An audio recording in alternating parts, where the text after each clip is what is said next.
Hello, and welcome to Healthy California podcast. My name is Linda Brown, and I am the host of Healthy California, where my goal is to help educate you on your daily choices so we all can become healthy. I believe you, your family, your neighbor, and your community are all looking for better ways and simple ways to return to being healthy. Many of you have health issues or have family that's going through tough times that seemingly have no answers. It's frustrating. There are questions about health, environment, foods, exercise, and lifestyle, and it can be all overwhelming. And who do you believe? And where's the science behind it? This podcast will unravel the mystery behind being unhealthy and talk about little things that we can do in our lives to make a positive change in our health from all angles. So to be healthy, we need to have physical health, mental health, environmental health, financial and social health, and of course, spiritual health. Let's answer some of these questions to get healthy. What good is just listening to a podcast? I will give you resources as well, ways to take steps and make positive changes in your life to becoming healthy. This is a journey, not an assignment, so be kind to yourself. All right, hello everyone. This is Linda Brown, and thank you for being here at Healthy California. Today I am talking about inflammation, and it is a big subject. It is something that it's not an easy subject because it's so involved. However, I think it's important because so many people are inflamed and don't even realize that they're inflamed. They have disease processes and don't realize that it's inflammation, really, that's the root cause of it. So we're going to talk about inflammation today and how it applies to you. What is inflammation? Well, inflammation is an immune response. So our body has an immune system, and an immune response to injury, to invasion, to allergies. Ultimately, it results in healing and developing a long-term immunity. So inflammation is our immune system. So we have a couple different immune systems. We have the immune system we were born with, and then we have the immune system that we develop. So the immune system that we're born with, it's called the innate immune system, is like our skin. It's our first line of defense, our skin and our mucous membranes. So if you think about things that are trying to invade us, it has to cross a barrier. On the outside of our body, we have the skin. The skin is the first line of defense. But on the inside of the body, we have these mucous membranes. The mucous membranes can be the inside of your mouth, the mucous membrane on your eyeballs, in your gut, or even in your mouth that goes all the way down from your mouth to your anus. That one big tube is called the alimentary canal. It is a mucous membrane. The mucous membrane in our urethra, in our vaginal canal, all that mucous membranes, that is the first line of defense from the outside world to the inside world. And if it's breached, then we have our second line of defense. And that is that's what we typically think of inflammation, the redness, the swelling, the heat, pain, loss of function. That is our second line of defense. But it's still our immune system that we're born with, because we don't have to train our body to have pain or to swell up if we were to stub our toe. Our body just does that. And then the second part, our other immune system, is the immune system that gets developed. So we think of antibodies, B cells, T cells, memory cells. When we get vaccinations, we're trying to build our immune system. That's our acquired immune system. When we get sick, we develop antibodies to fight stuff off. That is our acquired immune system. So we have our innate and our acquired. When we think of those immune systems, there's an overlap. If you think about inflammation is responsible for most diseases. I'm going to say that again. Inflammation is responsible for most diseases and autoimmune disorders as well. So when we have inflammation in our body, what does that look like? It could be a fever. That sounds obvious. We might have a fever, but not always. We could have joint and muscle pain, but we also could have organ and gland dysfunction. An organ, our liver, our heart, our lungs, our urinary system, our bladder, our bowel, our spleen, all that is our pancreas. All those organs may become dysfunctional, and that can be a result of inflammation. Same thing with our glands, like a thyroid gland. The glands that produce our hormones and release our hormones. Those can be dysfunctional due to inflammation. The other things that we might see if someone has inflammation would be fatigue, malaise. If you are constantly trying to heal something, your body's gonna get tired. Fatigue, digestive issues like the IBS, IBD, ulcers, GERD, the gastroesophageal reflux. So digestive issues, skin issues. Skin issues many times comes from the inside of the body trying to work its way out, not the opposite. Like I said earlier, autoimmune disorders, inflammatory. It's all inflammatory. If you have an autoimmune disorder, your body is fighting your own body off. If your immune system is attacking your own body, your immune system is responding to an inflammatory process. So it's acting like something is invading the body and it's trying to fight it off. So that's what an autoimmune disorder is. And if you have one autoimmune disorder, you're likely going to have more than one. What else might you see in an inflammation? Brain fog, because inflammation isn't just body, joint, muscles, right? It's our nervous system. And what's the biggest part of our nervous system is our brain. So if we have inflammation in our body, we might see brain fog, forgetfulness, even depression, emotional distress, anxiety. That's the brain reacting to inflammation or being inflamed. And I don't want to simplify the emotional distress, anxiety, depression, because that's not all it could be. But we'll talk about that in a minute. What else might we see if we have inflammation in our body? Heart problems. Most heart problems are as a result of inflammation. So of all these things that I mentioned, how many of these symptoms do you have? Fever, joint, muscle pain, organ, gland dysfunction, fatigue, malaise, digestive issues, skin issues, autoimmune disorders, brain fog, forgetfulness, emotional distress, heart problems. How many of those? That's just about everything. And do you have any of those? So how do we get chronic inflammation? Now I'm talking about chronic inflammation. I'm not talking about inflammation from when you stub your toe and your toe swells up. I'm talking about inflammation that's been there for a long time. And you might not even know you have it actually. So how does that start? Chronic inflammation it could start from physical injury. It could start from emotional or psychological stress or trauma. It could start from exposure to environmental toxins. It could start from just repeated assault. And I don't mean repeated assault like being attacked. I mean repetitive assault like you're just doing the same thing over and over and over and over and nothing's getting better. So you're completely just repeating, whether it's physical, a movement, or a lifestyle habit that's continually bombarding you with issues. So that's what I mean by repetitive assault. And then not giving your tissue what it needs to heal. So that's how chronic inflammation starts. Physical injury, emotional or psychological injury, environmental toxin exposure, repetitive assault, and not giving your tissue what it needs to heal. That last one is kind of a key one, not giving your tissue what it needs to heal. So let's talk about each one of those one by one. Physical injury. So when we have a physical injury, we have chemicals in our body that will be released, and our body knows then to send our immune system in to clean things up. So if I stub my toe, that doesn't mean that I have a virus in there, right? When we think of our immune system, but we might have damaged tissue, so it needs to clean that up and start repairing the damage. And part of our immune system, like I said, is that swelling and the redness and the heat. All that is our immune system coming in to take out all the injured tissue, and the circulation comes in to heal what's been damaged. A lot of times, I'm still talking about physical injury and how that relates to inflammation. A lot of times when we have chronic inflammation, those markers that tell the immune system to come and heal, those markers don't turn off. So we have a constant bombardment of attracting the immune system.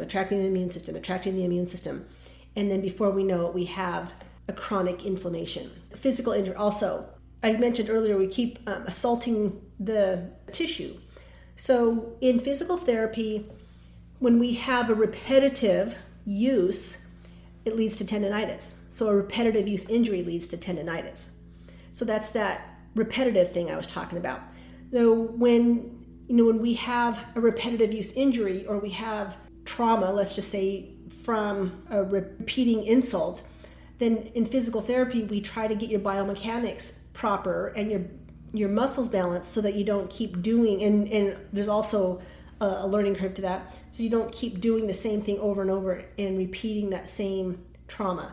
A lot of times it's just a matter of biomechanics and then learning what you can do to stay away from that repetitive injury, even if it just means changing your shoes because your shoes are putting your knees and then your hips into an improper position. So we do whatever we can to get you away from that repetitive insult. And that also applies to emotional, right? The repetitive emotional insult could be you're going to work every day at a job you hate, or with coworkers that you don't get along with, or your boss is adding extra stress to your life. So that's that repetitive going to a stressful situation. Or it could be even just putting yourself into a position where you have triggers that might be triggering something from your past and you don't even realize it. So in a sense like that, you would need to go to counseling. So all that applies. All the insult to your body mentally and physically, it all applies. And we'll talk about how that applies in just a second. And then physical injuries, we need to give our body what it needs to heal. If we're going to go train for a marathon and you don't give yourself water or electrolytes or fuel, you're going to set yourself up for injury and you're not going to be successful. So when we injure ourselves physically, we need to find a way to heal from that. And our body was meant to heal and our body was meant to move. We need to figure out how to, get through life and heal from the things we need to heal from. Just daily activity type stuff. That's the physical injury. So what about the emotional and psychological injury or trauma? So we have these adverse childhood experiences. They're called ACEs, adverse childhood experiences, that put us in a state of constant protection. And if we don't know how to get out of that protective state, then we're always going to be in a constant state of flight, trying to get away. And a lot of times we don't even know that we're there. We don't know that we have something from our past that keeps triggering us. And that takes, again, that could take some counseling. But there is a high correlation between your gut health and your brain health. So what does that have to do with inflammation?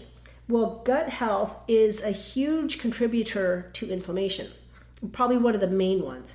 If your gut's not healthy, your body's going to be inflamed. And period. But then what does that have to do with your brain and psychological or emotional trauma? 80% of our serotonin is made in our gut. Serotonin is your feel-good hormone, right? So when that's made in your gut, 80%, and some people even say, depending on where you look, some people say that it's more than 80%, but it's at least 80% of our feel-good hormone is made in the gut. So what if your gut's not healthy? Then what, right? If that's your feel-good hormone coming from your gut and your gut's not healthy, that's not setting yourself up for success in that realm. So we need to do something about that. So what is another way that we have chronic inflammation?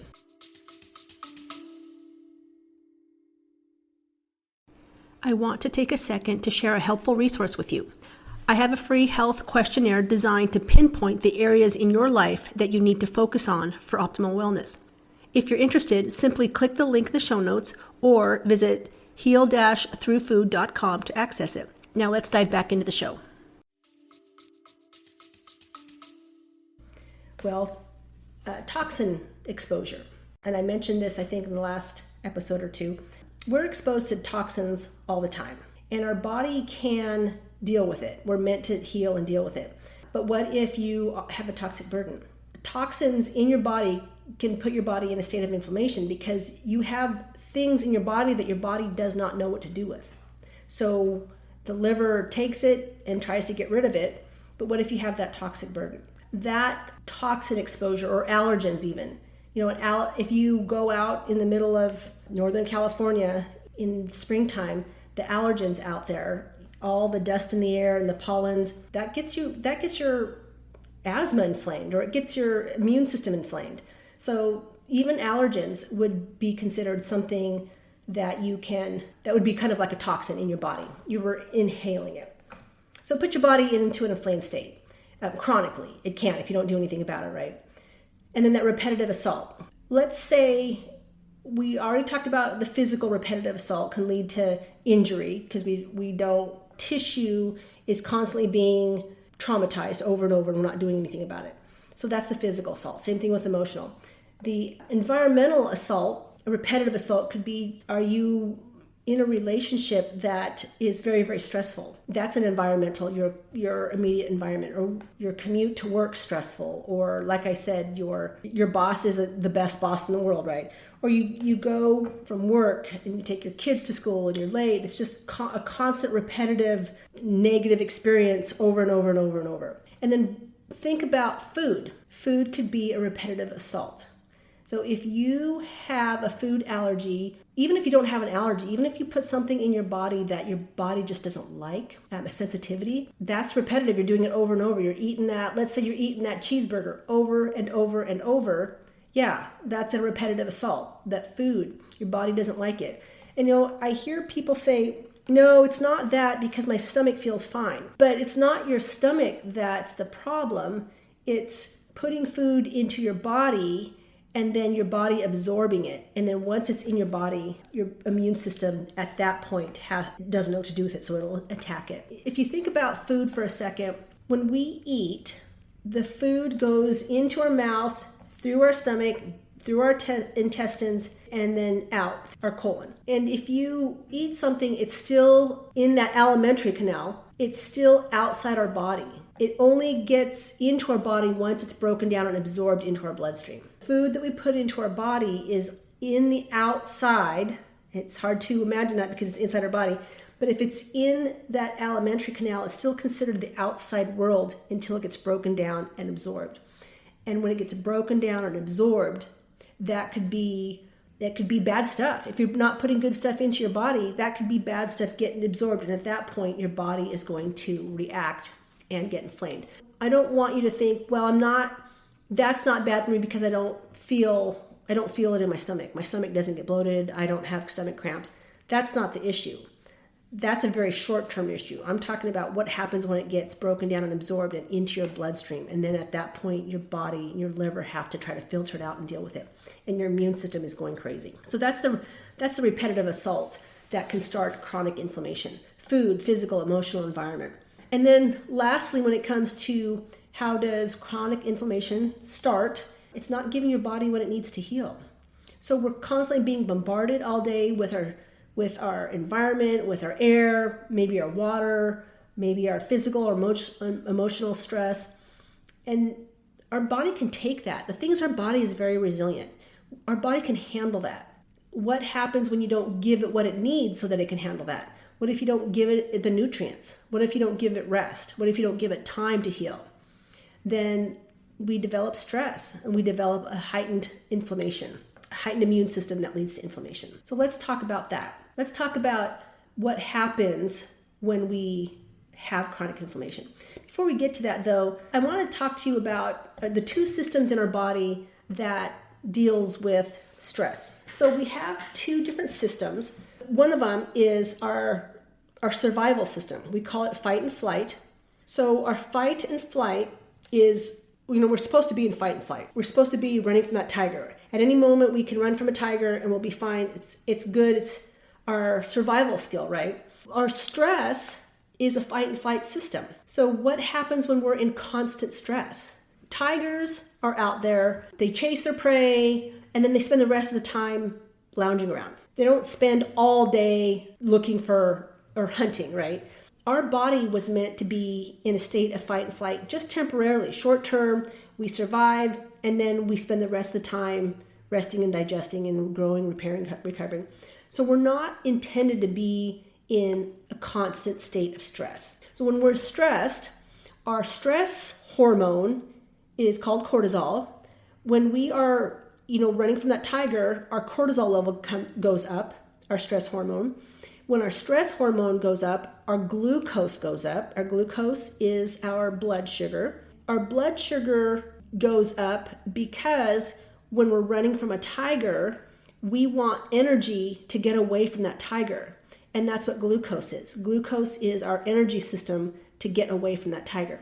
So our cortisol level goes up, our glucose level goes up. And when our glucose level goes up, our adipose tissue goes up. Adipose tissue is just another word for fat. So our fat increases. When our fat increases, our inflammatory markers go up, because the more fat we have in our body, the fat releases inflammatory chemicals, inflammatory markers.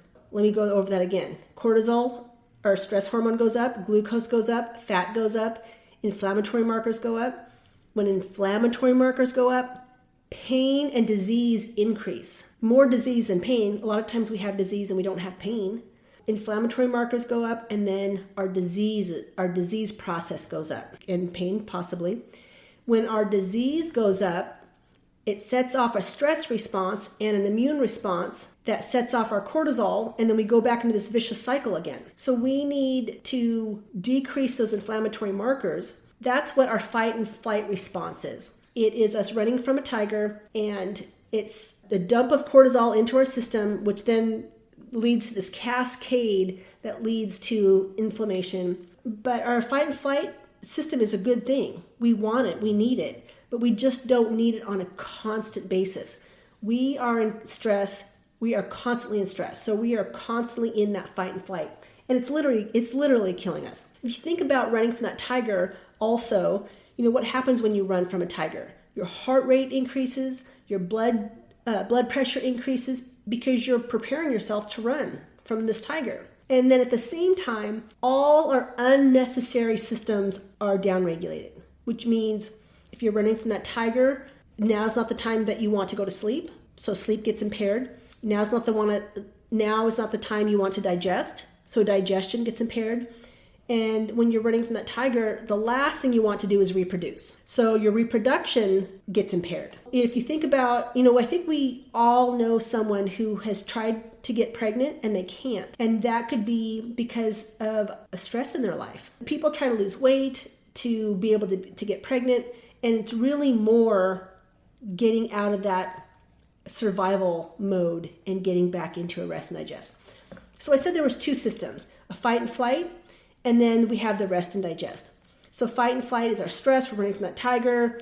Heart rate goes up, blood pressure, our weight goes up, and all our sleep, digestion, and reproduction goes down. So then rest and digest. This is the other part that we're trying to get into rest and digest all the time. That's what we're trying to strive for. So rest and digest is what we are intended to be in most of the time. So when we are resting and digesting, we are recovering from what we just did. We're repairing. We're kind of coming back into homeostasis, getting into a balanced state. We're growing. We're healing.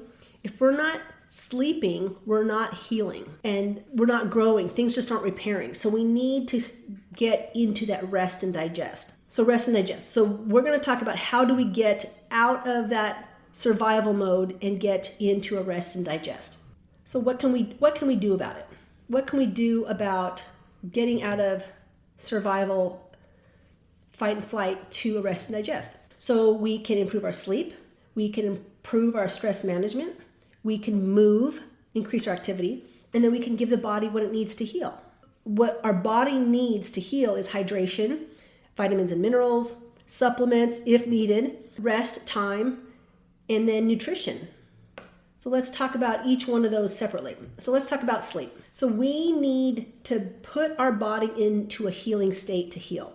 We can't heal unless we're in a healing state. And sleep is where we heal. So we need to sleep. So if we don't get sleep, there's many studies that show that if you have less than 6 hours of sleep, I think it's less than 7 hours actually, it leads to disease because it increases your insulin, which leads to diabetes. You have high blood pressure, your cholesterol is out of whack, you increase weight, cardiovascular disease goes up, chronic fatigue. So it's really important to sleep because it sets you on this road to disease because you cannot heal. You're not in a healing state. The other thing is when you sleep, your brain detoxes and flushes. So when you sleep, you have different sleep phases. I'm not going to go through them. We sleep because all our daily activities get kind of filed away, right? So that's why we dream. We have all our activities getting filed away. And if we don't have that deep sleep and that REM stages of sleep, then it's going to impair our memory, and it's going to impair our focus, and we're going to start getting brain fog. If you think about brain fog, focus, and sleep, do you want your pilot that's going to fly you across the ocean? You want your pilot to be on his 23rd hour of being awake? I don't. I want my pilot to be fully focused and awake. What about your surgeon? If you were the last patient on his schedule on a Friday afternoon and he's probably tired, do you think he might have impaired memory? I don't want to take that chance. So that's how important sleep is. It will affect it will impair your memory and your focus.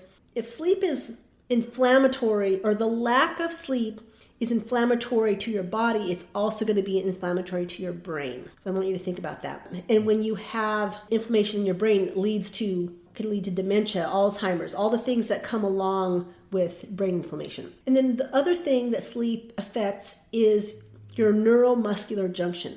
So you have nerves that go talk to your muscles, and at that point, that junction where the nerve talks to your muscle, that's called the neuromuscular junction, there are negative effects. When you're tired, that nerve doesn't talk to that muscle very well. So then we see things like lack of coordination. When we're sleep deprived, we fall more often. So sleep is important for so many different things: to control disease, to control brain inflammation, to prevent injury, just because you need your coordination. So then how do we get a good night's sleep? Here are some things you can do. You can go to bed the same time every night. So we spend more time getting ready for work than we do getting ready for bed. We spend a third of our life at work, 8 hours, and we spend a third of our life in bed, 8 hours, or we should. So it's important that we prepare to go to sleep. And you need to get 7-8 hours of sleep. Even if you feel like 6 hours, like I'm one of those 6-hour people, if you feel like you're rested after 6 hours, you might feel like you're rested, but your body still needs to be repairing. So try to get 7-8 hours of sleep every night. Other things you can do to get a better night's sleep is avoid caffeine. Avoid caffeine after noon. Let all that caffeine have a way out of your system by the time it's time to go to bed. So avoid caffeine and alcohol, actually. So alcohol, people think that alcohol helps you sleep. It does not. It might help you fall asleep, but it definitely does not help you stay asleep. Because once the liver starts to process it, metabolize it, the body, it wakes back up. So it doesn't help you stay asleep. So actually alcohol is horrible for sleep. Another thing you can do is create a comfortable room, cool, dark, and quiet. So the body actually does pretty well.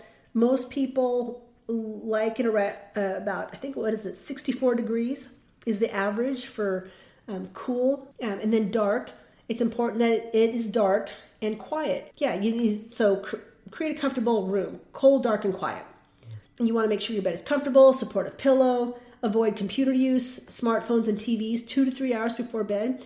And that is important because when you have light coming into your eyes, that light triggers your pineal gland to stop making melatonin. Melatonin is what puts us to sleep. It's our natural sleep hormone. So when you have light coming into your eyes, that's going to suppress your melatonin. And even when your room is dark, but you have like your phone next to you and it flashes on in the middle of the night because of an alert, or your alarm clock is shining through your eyeballs, you might not notice it, but it's still making it through your eyelids and hitting that pineal gland. So it's important to get all the light out of your room, or at least not near your eyeballs. Don't have that phone or that alarm clock right next to your eyes. Let's see, what else? How else can you get good sleep? Avoid intense exercise 2 to 3 hours before bedtime, because you don't want your adrenaline pumping. Everyone's a little bit different, but this is just the average person. Turn off your radio and TV before going to sleep. And this is part of this is just because, again, light coming in through, but kind of the last thing you want to do before bed is watch the news. I mean, that's enough to get you going, right? Watching that news. And for me, this is kind of silly, if I were on Instagram and I'm watching, I like to watch dog videos. If I see a video of a dog that's been abused and is starving and was neglected, and then someone comes and saves it, right? That's a feel-good That's a feel-good little video clip, right? But I spend the rest of the evening wondering about all the other dogs that are being abused and neglected that haven't been found, and who's gonna do that to the dog. And I just go on and on and on, and I want to save all the dogs in the world. So I've learned to not do that before I go to bed, because that literally will keep me awake at night. All those triggers, the news and the little videos, put all that stuff away at least 2 or 3 hours before bed. Let's see, what else? Here's a good one. This is going to be the probably one of the last sleep hygiene tidbits. Spend 5 or 10 minutes watching the sun come up. So, and I'm not saying watching it come up through a window. I mean, go outside and watch the sun come up. The wavelengths of the sun as it comes up resets your circadian rhythm. So that's really important, especially if you haven't had good sleep cycle at night. That 5 to 10 minutes watching the sun come up can reset your circadian rhythm. It has to be outside. It can't be through a window. Okay, so what else can we do about our chronic inflammation? So we talked about sleep, and then what about stress? So stress management. For stress management, we need to get out of our fight and flight. That will decrease your inflammatory markers. It decreases the cortisol, which decreases the glucose levels, which decrease weight. It just goes on and on. So we need to get out of the fight and flight. When you are out of that stress, it also brings your immune system back in order. So stress management would be get out of the fight and flight. That's the key thing. And then get back into rest and digest. That's really what stress management is all about. It's just getting rid of the stress and replacing it with a way to heal your body. And that's going to help you get out of inflammation. When you get back into rest and digest, it regenerates the tissues. It regulates your hormones. Cortisol is a hormone. It's your stress hormone. Melatonin is your sleep hormone. Insulin is also a hormone. So when I say that rest and digest regulates your hormones, I'm talking about all your hormones, not just estrogen and testosterone. I'm talking about all your hormones. They all kind of work together. When you are back in rest and digest, your digestive system returns to normal. And when your digestive system returns, it also decreases that risk of colon cancer, and it strengthens your immune response. So it's really important to get out of fight and flight and get back into rest and digest. Okay, so how do we do that? Exercise. Go for a walk, hike, bike. Just get outside. Just get outside in the fresh air. Take a yoga class, Pilates, Tai Chi, Qigong, something that keeps you moving. That's what you need to do. Meditate, journal, pray, breathing techniques. I'm gonna give you some breathing techniques here in a second. Engage in music, art, hobbies. Find a hobby. If you used to do something when you were a kid, try to pick up that hobby again if you still have that interest. Play with your pets. Try smelling flowers or lavender. That is aromatherapy, is good for the brain, and it can decrease your stress. Meet with friends regularly. If you look at blue zones, there's 5 blue zones in the world, and the blue zones are where there are a high percentage of centenarians, so people that are 100. There are a few things they all have in common, these blue zones, but one of them is community, friends and community. So meet with friends, meet with, your family. Just get out there and be social. That's important, and it's better if you were social with people that were positive, right? And like I said, go outside for a walk and get that natural light. If you go for a walk in the morning while the sun's coming up, that's even better. That's going to do so much good for you, for your mental state, your inflammation, disease process. Just go outside in the morning and go for a walk. And also something simple like keep your mouth and your jaw relaxed. When your mouth and your jaw is relaxed, it actually sends signals all the way down to the rest of your body to relax your body. The other thing is, this is the one I get pushback on, prioritize what's important in your life and then get rid of everything else. What we think is important in our life really, in the big picture, is not that important. So then why are we killing ourselves over all this stress, trying to get from here to there? And we have kids in all these different sports programs, and that's great. Kids need to be active. But if you have, let's just say you have a kid that you want to be on a swim team and they're okay, they don't necessarily really like it, but that they're not going to be an Olympic athlete or maybe even get a scholarship, then why are you putting yourself and your kid through that? You're just teaching your kid that you need to be super busy in life to be successful, and that's not the case. So take that kid and go for a hike. Go play at the park. Do something that you don't have to add another thing on your to-do list for. So I'm not saying that you need to pull your kid out of sports. I'm just saying look at your life And if you're running all over the place and you can't get from here to there without having a stressful day, then you need to figure out what you can do to cut something out of your life, because it is literally going to kill you. It's going to put you in a state of inflammation, and it's going to kill you. And even in the Bible, Romans 12:2, do not conform to the pattern of this world, but be transformed by the renewing of your mind. So like the world is telling us we need to do this and we need to do this and we need to be so productive. We need to put 26 hours worth of work in a 24-hour day. That's not what God intended us to do. We're not supposed to live that kind of life. I want you just to think about what in your life you need to prioritize and what you don't. That's all I'm going to say about stress management. I told you a minute ago that I was going to give you a little bit of an intentional breathing trick to control some stress. This is called a box breathing, and I like it because you can do it anywhere. It's called box breathing because it's a 4 count in 4 different. I'll do it right here for you, or with you. You can do it with me. So you're going to inhale through your nose for a count of 4. So you're going to inhale 2, 3, 4, and then hold it 2, 3, 4, and then relax. Let all the air out for 2, 3, 4, and hold that 2, 3, 4. And you're going to do that a few times. So you're going to breathe in for a count of 4, hold it for a count of 4, let it out for a count of 4, and then hold that for a count of 4. And you can do that a few times. And you can do that while you are in traffic. You can do that when someone cuts you off on the freeway and then decides to go 5 miles an hour under the speed limit when you were just going 5 miles an hour over the speed limit. You can practice that breathing technique. You can practice that breathing technique when you're standing in a grocery line and the person in front of you decides to pay with pennies. This box breathing is a really good way to kind of bring your fight flight down into rest and digest and get that inflammation inhibited. What else can we do to combat this chronic stress? We can exercise. So exercise, movement, I'm just going to say movement. Movement is what our body is intended to do. Our body was designed and created to move. And even, all major organizations, American Heart Association, Cancer Society, diabetes, all that, if you look at their guidelines on how to prevent disease, increased activity is there.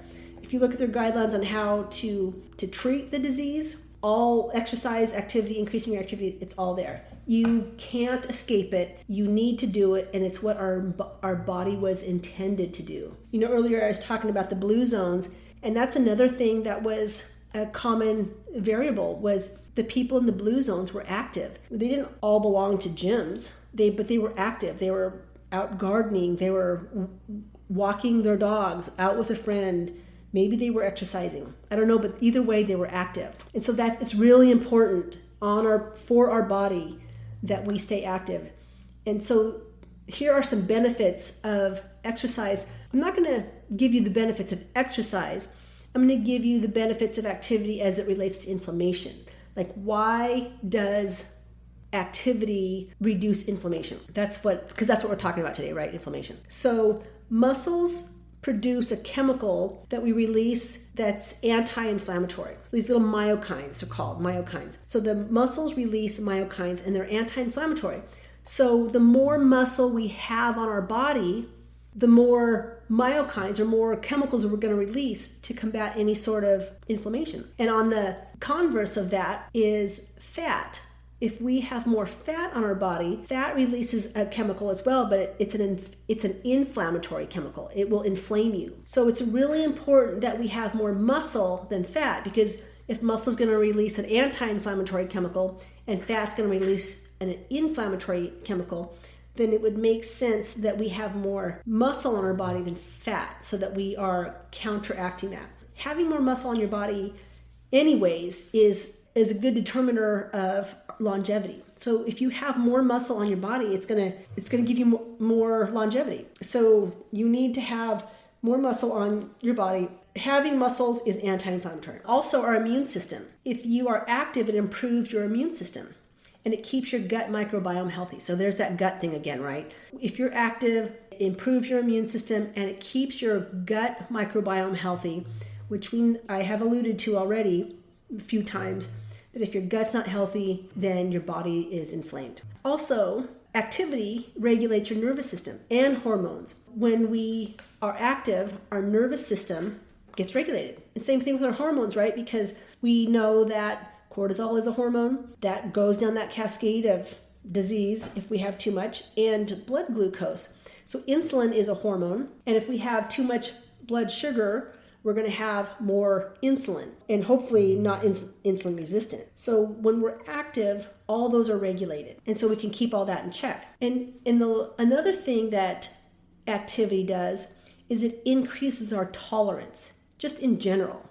It increases our tolerance for stress, which we know leads to inflammation. It increases our tolerance to pain, which leads to inflammation. It increases our metabolic flexibility. So we're more flexible to take things that come at us constantly, whether it's stress or food or trauma, whatever it is, we have more tolerance to deal with that.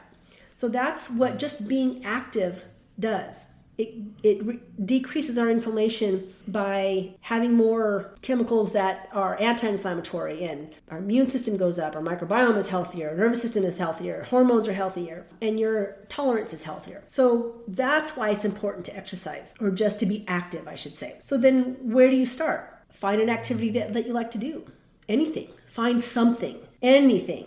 It doesn't have to, like I said, you don't have to join a gym. You just have to do something. If you haven't done anything for a while, then just start slow. You don't have to go out there and all of a sudden, like, I'm just going to go walk 3 miles today.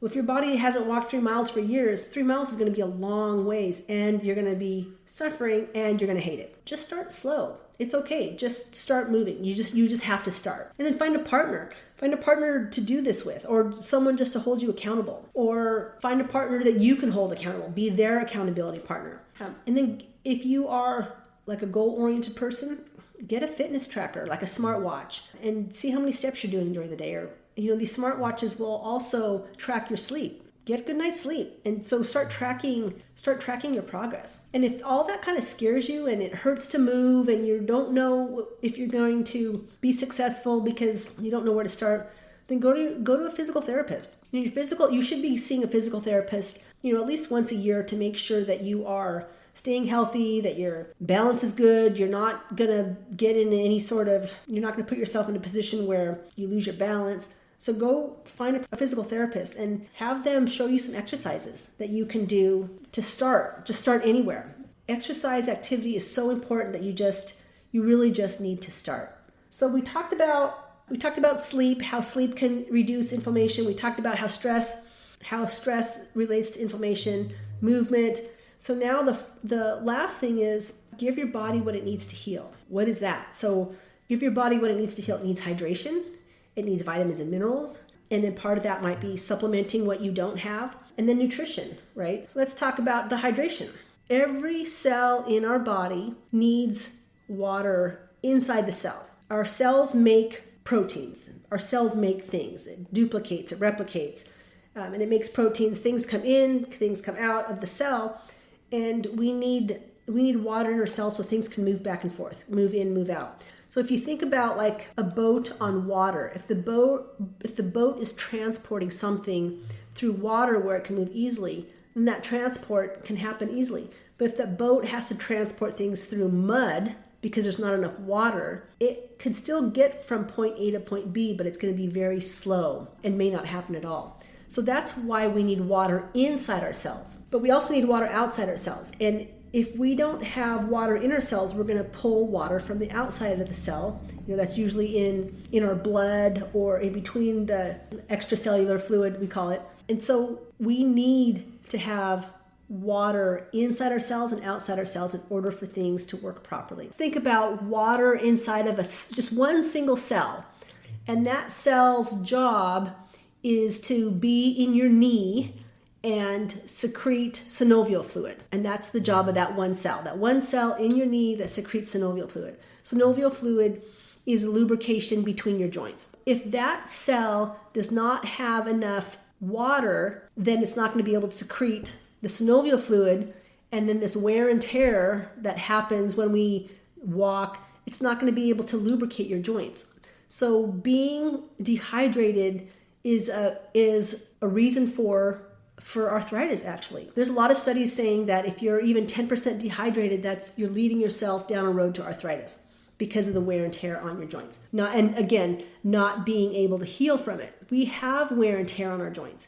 That's what our joints, that's what they do. They take impact, but we can't heal from that wear and tear if we don't have what our body needs to repair itself. So you should be drinking about, roughly half your body weight in ounces a day. So if you're 200 pounds, half of that would be 100. So it'd be 100 ounces of water a day. And I say roughly because if you live in a hot area, you might need more. And if you exercise, you might need more. So, and then throw some electrolytes in there. And then the other thing we need to give our body what it needs is vitamins and minerals. So vitamins and minerals, they're cofactors. They're called cofactors. And we absolutely need vitamins and minerals to make things happen in our body. Let me explain to you what vitamins and minerals are and why they're so important. So let's say we're in a city and there's all sorts of cars and trucks and trains, and there's all these different types of vehicles around, ready to move, ready to make things happen. And the city is there with all these vehicles. If those vehicles don't have keys, then nothing happens. So vitamins and minerals are those keys. They're the keys to make the transportation, the processes. Vitamins and minerals are there to make things happen. If we don't have the keys, then nothing's going to happen. And that's why vitamins and minerals are so important. The average produce at the store is already depleted. We don't have enough vitamins and minerals in this healthy eating that we're supposed to be doing, right? The tomatoes aren't as nutritious as they used to be. So that's why we need to supplement or buy from a farmer's market or grow your own produce. That's really kind of the best. So we need vitamins and minerals. Vitamin C is needed for over 300 reactions in the body. 300. So imagine if you were short on vitamin C. If you're short on vitamin C, what's going to happen to your immune system? What's going to happen to your collagen production? You have collagen in your joints. You have collagen in your skin. You have collagen everywhere. So what's going to happen if you can't produce collagen because you don't have vitamin C, right? So you're going to start feeling it in your joints. What about magnesium? Magnesium is responsible for 300 reactions in the body. Same thing as vitamin C, 300. That's huge. What if you're low in magnesium? And the 300 reactions, what's going to happen with you being able to make proteins if you don't have enough magnesium? What's going to happen to your nerve function if you don't have enough magnesium? What about your glucose control or your bones? What's going to happen to those when you don't have enough magnesium? And those are just two, that's one vitamin and that's one mineral, but we have so many. It's really important that we have enough vitamins and minerals in our body. So we need to eat healthy to get them into our body. I just said we need to eat healthy, but then everything's depleted, right? So that's when we need to supplement things. So if you have the perfect diet and all your fruits and vegetables are completely loaded with vitamins and minerals, then that's great. And you probably don't need to supplement, but for many people who buy their food at the store and can't get to a farmer's market, then that would be a good reason to supplement. At minimum, you should be taking a good quality vitamin and mineral every day, at minimum. In my show notes, I have a list of medications that deplete you of vitamins and minerals. So if you're on medication, any medication, pain meds, anti-anxiety meds, insulin, any of that, if you're on any medication, go to my show notes and click on that link, and there's a list of your medication and what it's depleting in your body. And magnesium is one of those things that's easily depleted. So it might be good to look at that and then ask your doctor if that's something that he recommends you supplementing. So I want your doctor to know that you're doing this. And then so finally, what can we give our body to decrease inflammation, to heal? What can we give our body to heal? Nutrition. This is where we're going to talk a little bit about nutrition. So nutrition, there's a lot of different diets out there, but the one that I would recommend, the Mediterranean diet, because that's tested, tried and true, and there's lots and lots of studies on how the Mediterranean diet is great for you. But the other one that I would love for you to do if you are inflamed is an anti-inflammatory diet. And you can look that up online, but I'm going to give you the gist of it. When your body is inflamed, if you eat food that your gut doesn't like and it makes your gut unhealthy, it can lead to a leaky gut. So the standard American diet, the SAD standard American diet, gives us leaky gut. And so when our gut is leaky, that just means that there's more things getting through that barrier, things that aren't supposed to be getting through. It's leaking in, out of our gut and into our body. If it leaks in, our body doesn't know what to do with that, so it's going to send out the immune system army to deal with it. So that's what leads to inflammation. So the SAD diet gives us leaky gut, so we need to get rid of that. So the anti-inflammatory diet is going to counteract that, standard American diet. And so we know already now that an unhealthy microbiome in your gut correlates to disease and autoimmunity. High correlation to disease and autoimmunity, just about every disease. And then not having sufficient nutrients depletes us and leads, just not having enough nutrients depletes us and leads to disease. And then of course we talked about constipation last week. Constipation leads to toxicity. It can lead to toxicity and then a whole nother disease process as well. What can we do about that? So I talked about the Mediterranean diet. There's a FODMAP diet. I'm not going to talk about that at all, but I mentioned it because there are a few people that are on that FODMAP diet. And if you are on that for more than 30 days, it's actually, you need to find a different way to get off that and start eating something that has more fiber and something that is not going to deplete you of nutrients. So FODMAP diets are there for a reason and they're good, but not intended for long term. So the anti-inflammatory diet, let's go over what that means. So you can look anti-inflammatory diet up, but anti-inflammatory diet is a diet that's going to actually take away inflammation. It's going to give your body what it needs to heal, and that's what we're talking about. Reducing inflammation, giving your body what it needs to heal. Anti-inflammatory diet includes fruits and vegetables that are very rich in color. When you get a salad at a restaurant or at the store, and the salads that are made like with iceberg lettuce, that's not a salad that's rich in color. That iceberg lettuce is not a rich colored, the nutrients aren't there. So I want you to pick fruits and vegetables that are rich in color, very, very bright colors. And then healthy fats like olive oils and nuts and avocados. Don't be afraid of fats. You need to have fat. You need to have fat in your body. Healthy fats. Foods high in omega-3, such as fish. Then there's some herbs, spices, like turmeric, ginger, cinnamon, green tea, dark chocolate. They all contain flavonoids that are anti-inflammatory. So those are foods that you can eat. So fruits, vegetables, healthy fats, fish, and then herbs and spices that have the gingers and the turmerics and cinnamons. But foods to avoid, refined carbohydrates.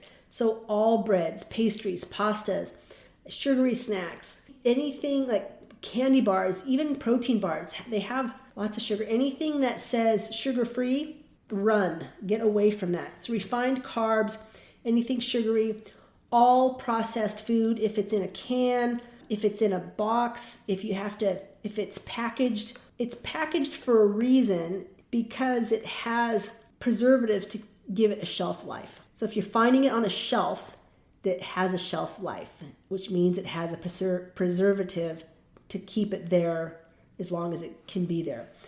So processed foods, refined carbs, sugary beverages, sodas, energy drinks, fruit juices, and anything again that says 0 calories, it's still chemicals. It's not good for you. So get rid of all that, especially the sodas, energy drink. And I say fruit juices, apple juice, orange juice, even if it's real apple juice or real orange juice, it's still lots of sugar. If you drink a glass of orange juice, I think that's an average of like 5 or 6 oranges. I'd rather you just eat 5 or 6 oranges, honestly. You're going to get so much more benefit from all the fiber that comes in that than just the sugary drink that comes out of that fruit. Get rid of the fruit juices if you can.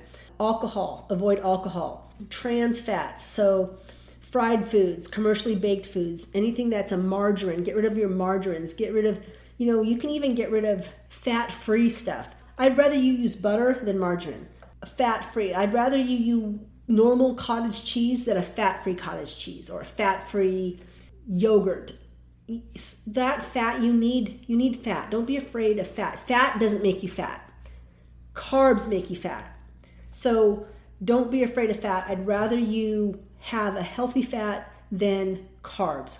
So I want you to remember that fat does not make you fat. Trans fats do. Trans fats lead to inflammation for sure. Let me go over that real quick again. Anti-inflammatory diet, rich in fruits and vegetables, healthy fats, omega-3s like fish, foods to avoid, refined carbs, sugary beverages, alcohol, fried foods, commercially baked things, margarines, all the trans fats. Get rid of all of that.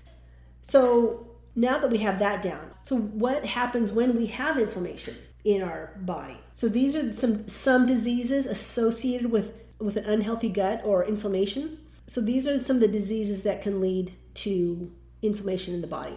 These are diseases associated with an unhealthy microbiome that leads to inflammation. So, and then these are the things that can be reversed or slowed down with an anti-inflammatory diet or a lifestyle modification. With an anti-inflammatory diet, you can mitigate GI disorders like irritable bowel syndrome, irritable bowel disease, Crohn's disease, ulcerative colitis, SIBO, which is small intestinal bacterial overgrowth, metabolic disorders like obesity, type 2 diabetes, metabolic syndrome, non-alcoholic fatty liver disease, other things that you can improve with an anti-inflammatory diet. All heart disease, atherosclerosis, COPD, CHF, that's chronic obstructive pulmonary disease, congestive heart failure, hypertension, peripheral artery disease, chronic inflammation like rheumatoid arthritis, osteoarthritis, joint pain, body pain, things like inflammatory brain processes like mood disorders, depression, anxiety, dementia, autoimmune diseases like MS, lupus, Hashimoto's.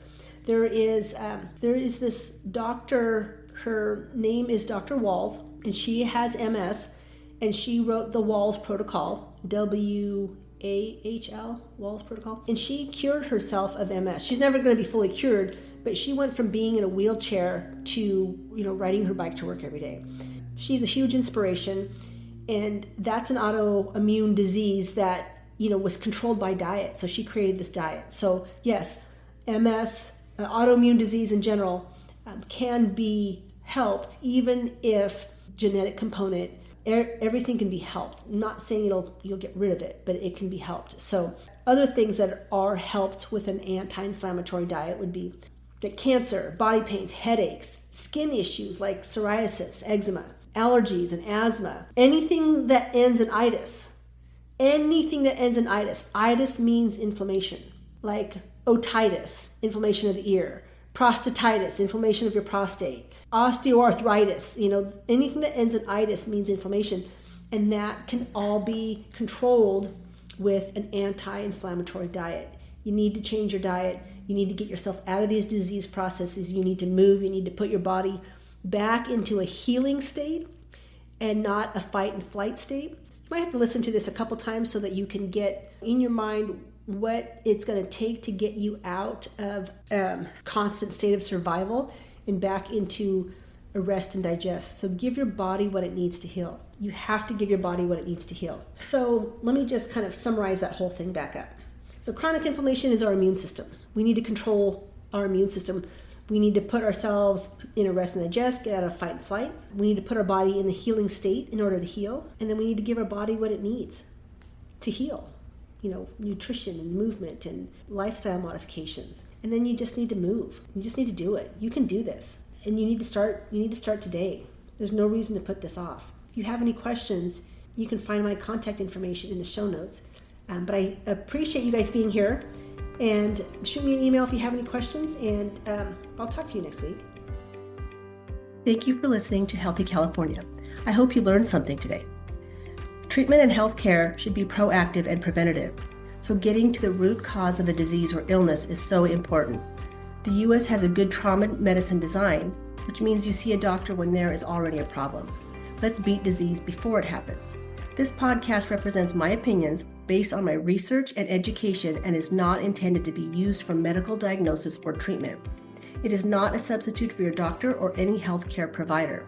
I provide education only. If you are looking for more answers or have questions, you can find my contact information in the show notes, or find a functional nutritionist or functional medicine practitioner to add to your healthcare team. In order for me to continue providing this free information, I depend on you to follow, subscribe, like, tell your family and friends about this podcast. Make sure you set your notifications to let you know when a new podcast is published. In addition, I can't do anything without my sponsors who I have